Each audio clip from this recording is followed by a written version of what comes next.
Terima kasih, Sir John Chipman,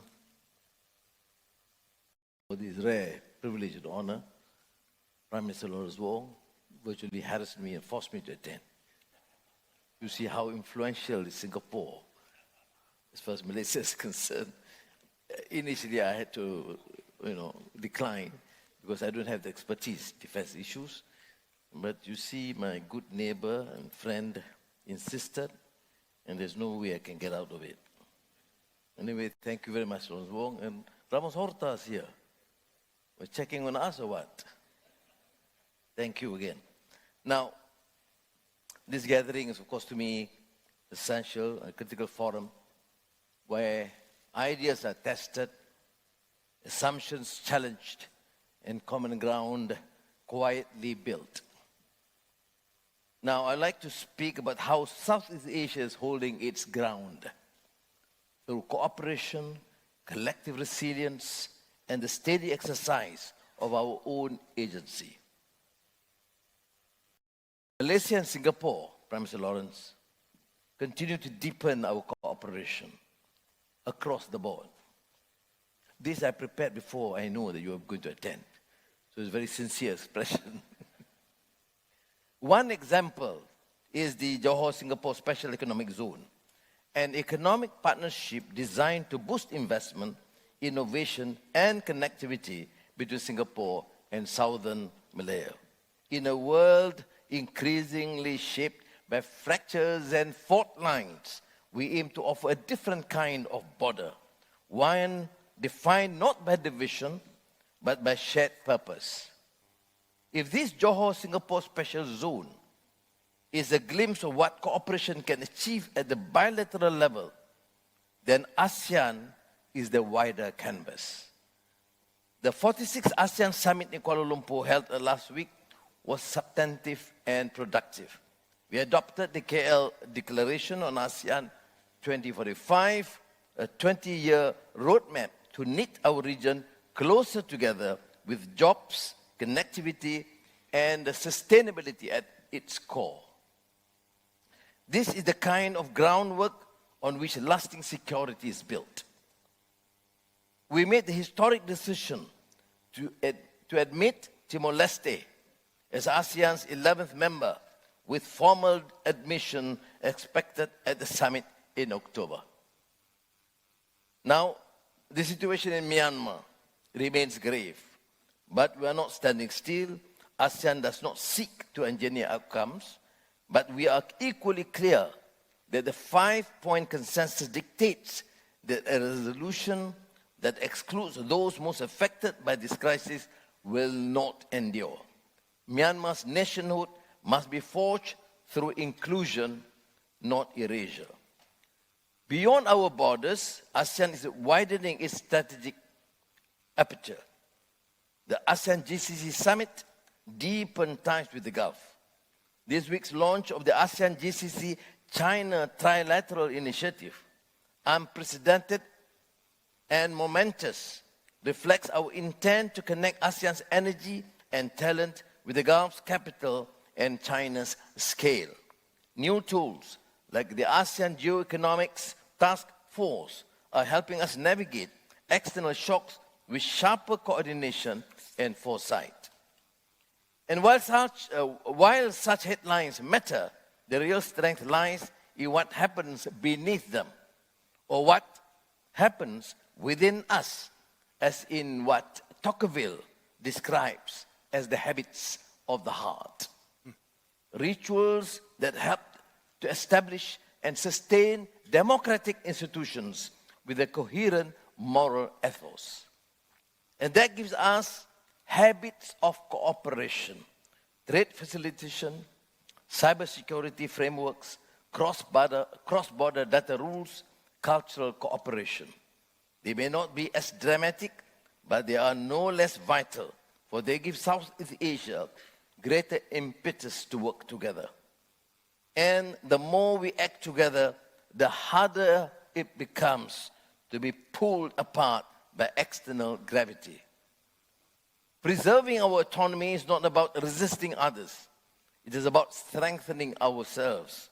This, in essence, is what ASEAN centrality is about.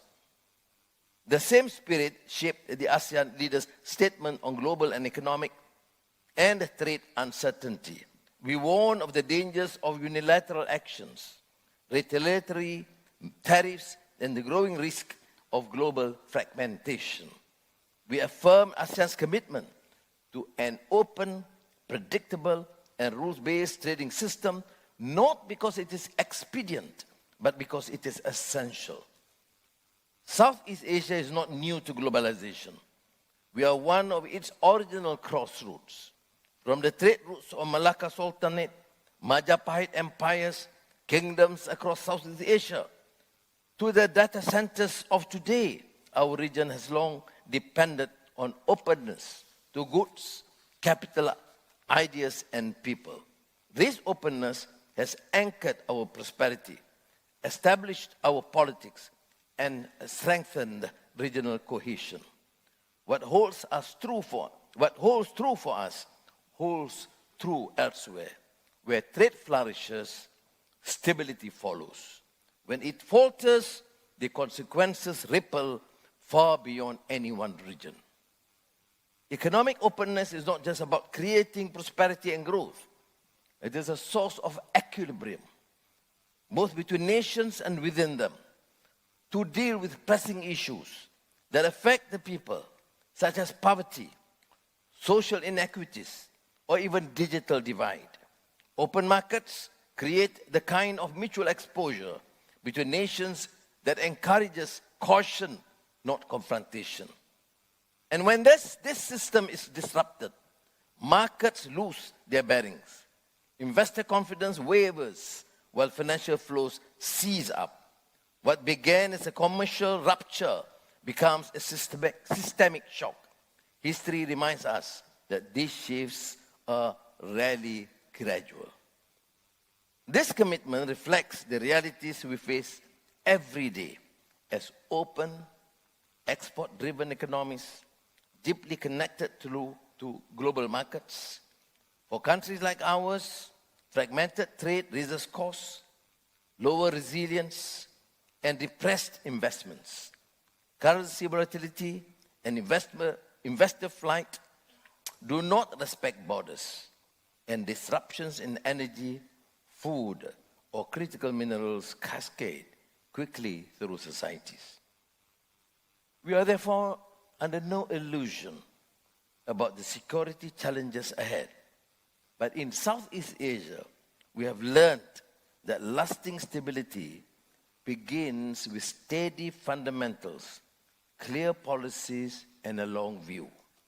Trade is not a soft power indulgence. It is part of our strategic architecture. And like any critical system, it must be protected not from competition, but from the onslaught of arbitrary imposition of trade restrictions. All this talk about trade does not mean that we are oblivious to the hard security challenges facing our region. Voltaire famously observed that optimism is the madness of insisting that all is well when we are miserable. This is undeniably a sobering moment in history. The number of armed conflicts is now at its highest since the end of the Second World War. From war in Ukraine, to genocide in Gaza, to civil strife in Myanmar, Sudan, and the Sahel. We must not allow selective outrage or strategic fatigue to dull our moral clarity. Indeed, the genocide in Gaza is a test of our collective conscience, the scale of devastation, the open defiance of humanitarian norms, and the paralysis of institutions meant to uphold them demand more than sympathy. They demand consistency and action.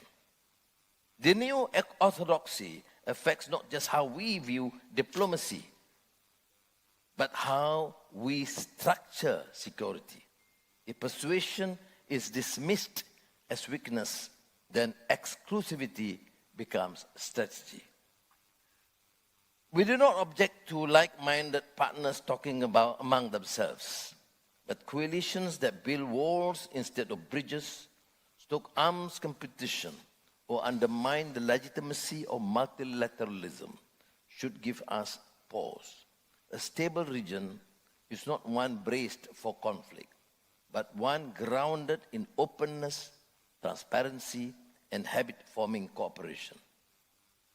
We understand that nations need a degree of control over their defense industries and critical infrastructure. We recognize that a measure of deterrence helps keep all parties honest. It is with that realism in mind that Malaysia adopts a posture of active non-alignment to preserve our ability to act on our terms. It is a deliberate way to remain outward-facing, connected, and in control of our strategic space. The suggestion that we do not necessarily align fully with one side, then we must have capitulated to the other, is untenable. Nowhere is this more evident than in the prevailing discourse on the South China Sea, where the dispute is far too complex. Our objective is not achieved through escalation, nor by provoking others into disproportionate responses. It is best pursued through steady, principled diplomacy, quiet where necessary, but always firm. Malaysia remains deeply concerned about the potential for escalation among the claimants in the South China Sea. We have no interest in seeing tensions spiral into confrontation, least of all in waters so critical to our own security and prosperity. That is why we will continue to engage with all parties calmly, directly, consistently. We will urge restraint, encourage dialogue, and work to preserve the stability on which this region depends. Above all, we remain steadfast in our principled insistence that all parties uphold the United Nations Convention on the Law of the Sea. Ministers, ladies and gentlemen, Malaysia does not believe in spheres of influence. History has shown that when major powers attempt to divide the world into exclusive zones of control, smaller nations are often left voiceless. Stability does not come from carving up the map, but from creating space for all to participate meaningfully in shaping the order we live in. Our approach is one of active non-alignment. We will engage all who are willing, major powers and middle powers alike, not to set one against the other, but to maximize our own strategic space. Indeed, while we welcome a strong and enduring United States presence in the region towards fostering peace, we also value our vibrant and firm ties with China and our robust partnership across Asia, Europe, and the global South. What Southeast Asia needs is a dynamic equilibrium that enables cooperation without coercion and balance without bloc politics. For Malaysia, this is a deliberate and strategic posture to help preserve an open region, to assert our sovereignty, and to make our own choices. Terima kasih. Thank you.